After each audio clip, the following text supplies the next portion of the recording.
कारखाने सुरू होऊन जवळपास सव्वा महिना होत आला. सव्वा महिना होत आला असला तरीसुद्धा भीमाशंकर सहकारी साखर कारखाना असेल किंवा विघ्नर सहकारी साखर कारखाना असेल, या कारखान्यांनी FRP अजूनही कंप्लीट केलेली नाही. विघ्नर कारखान्याने 3,000 रुपये शेतकऱ्यांच्या खात्यावर जमा केले, परंतु ही उचल म्हणून जमा केलेले आहेत, ही FRP म्हणून केलेले नाहीत. FRP अजूनही बाकी आहे आणि भीमाशंकर कारखान्याने त्याच धर्तीवर 3100 रुपये जमा केलेले आहेत. परंतु भीमाशंकर कारखान्याची FRP ही 2.33 त्या ठिकाणी बसते.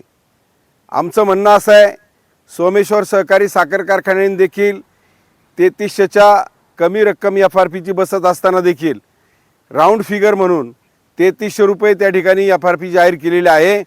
पुणे जिल्ह्यातील सोमेश्वर कारखान्याने 3300 रुपये जर FRP त्या ठिकाणी कंप्लीट केलेली आहे, तर त्याच धर्तीवर भीमाशंकर सहकारी साखर कारखान्याने देखील 3300 रुपये राऊंड फिगर त्या ठिकाणी FRP कंप्लीट करून द्यावी.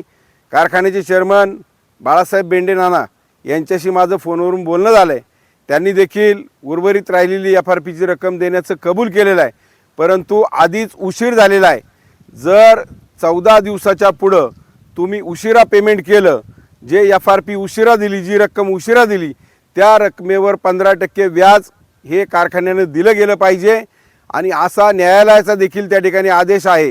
सोमेश्वर कारखान्याने देखील अशी उशिरा दिलेल्या FRPच्या रकमेवरती व्याज दिल्याची घटना आपण त्या ठिकाणी पाहिलेली आहे. आणि मग भीमाशंकर कारखान्यानं लवकरात लवकर राहिलेली रक्कम शेतकऱ्यांच्या खात्यावर जमा करावी. आणि आमची स्वाभिमानी शेतकरी संघटनेची मागणी आहे की सोमेश्वर जिल्ह्यातील सोमेश्वर कारखान्याच्या धर्तीवर या ठिकाणी भीमाशंकरनी देखील राऊंड फिगर 3300 रुपये त्या ठिकाणी दिले गेले पाहिजे.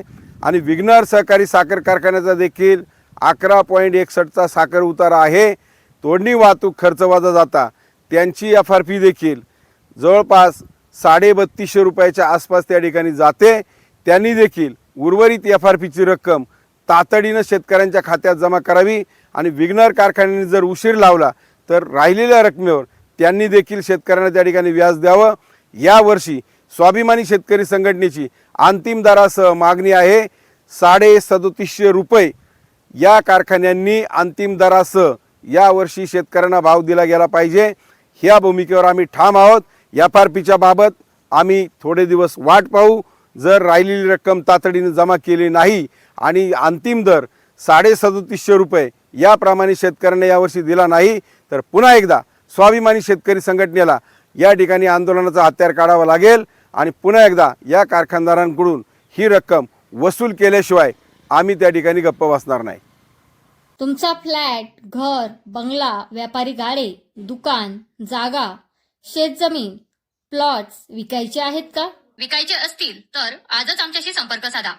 स्थावर मालमत्ता खरेदी विक्रीसाठी आंबेगाव तालुक्यातील विश्वसनीय नाव म्हणजे सीता प्रॉपर्टीज. आमची वैशिष्ट्ये: जलद व्यवहार, तुमच्या प्रॉपर्टीजची योग्य किंमत, मालक व ग्राहक यांच्यात समोरासमोर पारदर्शक व्यवहार.